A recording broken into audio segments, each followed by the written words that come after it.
Welcome back everybody to Kirby's Adventure Way. I am the Epic Fudge and we're starting this episode once again in a black space level being chased by a purple wall. Now this should be a pretty hard level with all the platforming and danger of crushing obstacles, but again, like I ended up saying last part, it's made really easy by the fact that you can float. And again, it kind of makes the platforming elements in this game pretty redundant. So yeah, and this is a level that sort of kind of needs floating in it because of how tricky some of the platforming parts are. Again, anytime you end up finding any stone blocks that you can't like use anywhere else, just make sure you spit it back at the purple walls and knock it back a bit.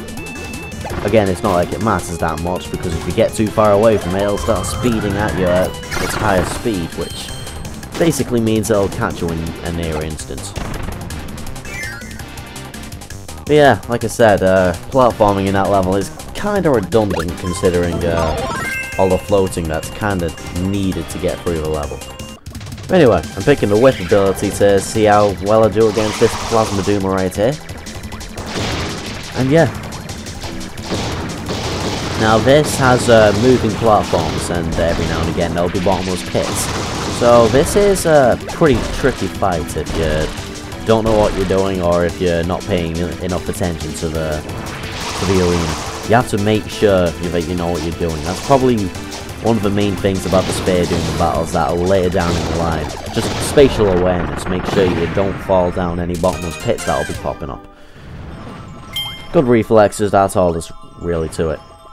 So yeah, beat that Sphere Doomer and we're on to the end of that particular level.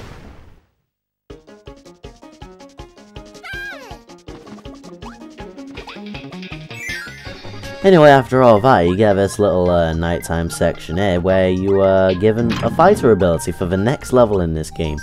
It's kind of needed, but I ended up messing up on my recording for the next level, so I don't actually enter the next level with fighter. So yeah, that was stupid, and I didn't even have to struggle for that one. Sweet.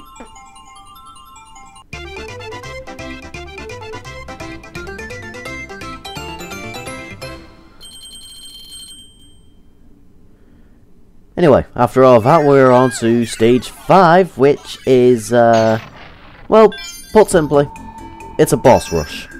There's not really any other way around it, it's just a boss rush. This level, again, pays homage to Kirby's Adventure with its tower-like structure and basically what will end up happening in the level. Because at the end of Kirby's Adventure, you basically got a tower-like structure, loads of ability stations, and then you got a boss rush. And that's what this level is, essentially. It's a boss rush, with a newly remixed version of King Dedede's theme.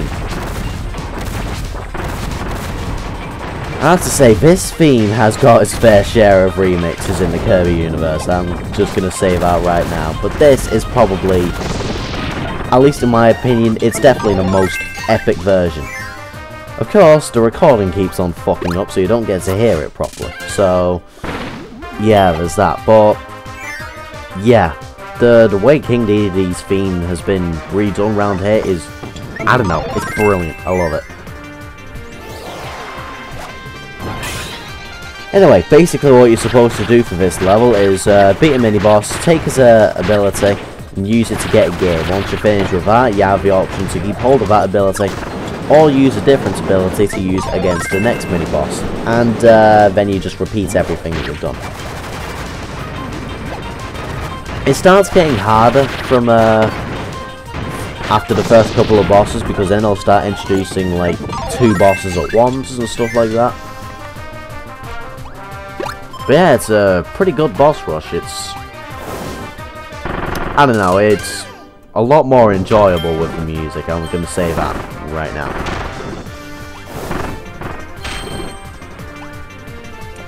Anyway, yeah, you needed the stone ability to get to that gear right there, get rid of those metal blocks.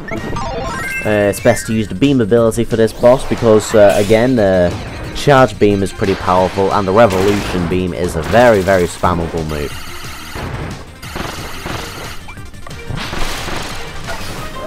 Again, providing you don't get hit while you're using it. It doesn't exactly make you invincible, it just guarantees you a decent amount of hits. And it can also destroy projectiles. That's a very helpful ability, actually. I didn't actually know that until I ended up seeing this recording again. Yeah. After that, you have to get the water ability so you can get rid of all these fire blocks, so you can get through to the gear and all that stuff. It's a pretty simple boss rush, and it's very fast-paced. It is very well paced. You just do a boss, get onto the thingy, the gears, get your next power up, and boss again. Anyway, this next boss right here is the Dedede boss, which is... I don't know, I always tend to have trouble against this guy. I don't know whether it's because he's flying, but I think it's because of how quickly he moves, because I almost always take at least half of my health's worth of touch damage from this guy. I don't get hurt from any of his attacks, I just get hit from touch damage. That's an issue I have a lot of the time when I'm trying to take down a flying enemy. I almost always end up getting hit by him, just flying around like an idiot. Anyway, swallowing him will give you the spark ability, which is going to be needed for this. Now, to be honest, I could just use a fully charged shot and get the gear that way, but I can also use the Thunderbolts attack right there. And once you're done with that, I think that's the end of the level. Yeah. So yeah, that's the end of that nice little boss rush, so hope you enjoyed that. But wait, there's more! Yeah, again, homage to Kirby's Adventure, there is a secret room at this little boss rush section. If you go through that door that I've just gone through there, you get the same abilities again, but the bosses this time are, well, basically, this level has a hard mode difficulty. You go through that extra door, and the boss fights have been changed around a bit, and they're a bit more aggressive, I think, I'm not too sure. But the main difference is that the places that you're fighting in are a lot more cramped, so it's a lot easier to get hit. So yeah, you have to make sure you watch out for stuff like that. Also, the way you get gears have been changed around slightly as well, because of the fact that like boss orders have been changed. Anytime you see an orange star with like a sphere around it like that, that basically means that that's where an energy sphere is supposed to be, but you've already got it. So yeah, that's another reason why it's very easy to get energy spheres in this game on a single playthrough, because it's very easy to memorize where they are, because the game outright tells you where they were supposed to be. Anyway, like I said, conditions are a bit more cramped and a bit more awkward. As soon as I took a hit there, I lost my ability, and the ability ended up landing on some spikes and got destroyed, so, yeah. And not every single boss gives you the required ability. Sometimes you'll beat a boss, and then you'll go on straight onto the next boss right there. So, you have to make sure that you keep your good ability on you. Otherwise, you're kind of stuck using Beam, which isn't very effective against enemies like Dedede. So, yeah, it's kind of hard. I do like how they've actually put like 2 different difficulty settings for the boss rush. It keeps things interesting and it keeps the replay value up as well.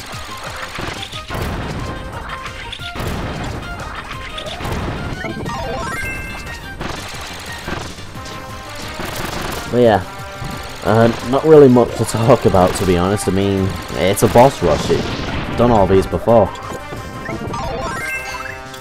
Again, like I said, if those weird conditions are a bit cramped compared to what they usually were, but yeah. Anyway, you have to use your up and down Thunderbolt attacks to get those switches right there, like I ended up using earlier with the spark ability. And once you're done with that, you pretty much have the best ability in the game for taking out bosses, and I get rid of it because it's the best ability in the game for taking out bosses. You know, I like a challenge and all that. Anyway, here you go up against both Kibbleblade and Gigan's Hedge, which are quite the combination, actually, as far as boss combinations go. The way they end up attacking usually it tends to cover the entirety of a certain section of the screen. So you have to watch out. Fighting both of them like I am now. Again, make sure. The best strategy for taking out double bosses is take out the one with your favorite ability first, and you can either use it to spit out at the other enemy, or you can use it to completely annihilate whoever. You can just swallow him and completely annihilate the other person with whatever ability he gives you, and stuff like that. But again, I get rid of it for Ninja, because Ninja is awesome, especially against bosses. Especially when used right. You can spam that attack, you can dash into people, you can use that, and you can spam the down kick attack, which will keep you going for quite a while. Ninja is also one of the better things to use, but unlike Spark, because it's so versatile, it's a lot more fun to use. But I get rid of that anyway for Hammer, because Hammer is just overpowered as hell. I mean, okay, it's like really close quarters combat and stuff like that, but it's Hammer. And I don't get what Nintendo games are with hammers, but they tend to make hammers the most powerful weapons in whatever game you make. That attack right there could have pretty much one-shotted Moundo right there. But yeah, after that, that's the end of that version of the boss rush. And as a reward, you get 4 1-ups. And that's where your gear would have been. So that was a rather hectic boss rush, if I must say so myself. It's kind of left me with a dangerously low amount of health considering what we've got next. So, good job they gave me a maximum tomato.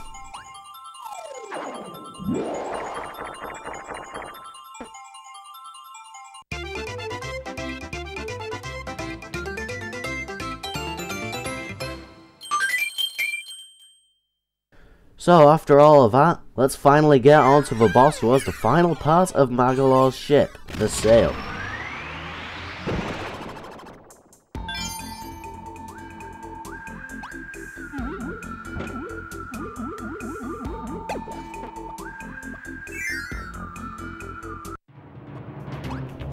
Now you get quite a decent amount of choice for how you're going to take this boss out. You're actually given 4 options.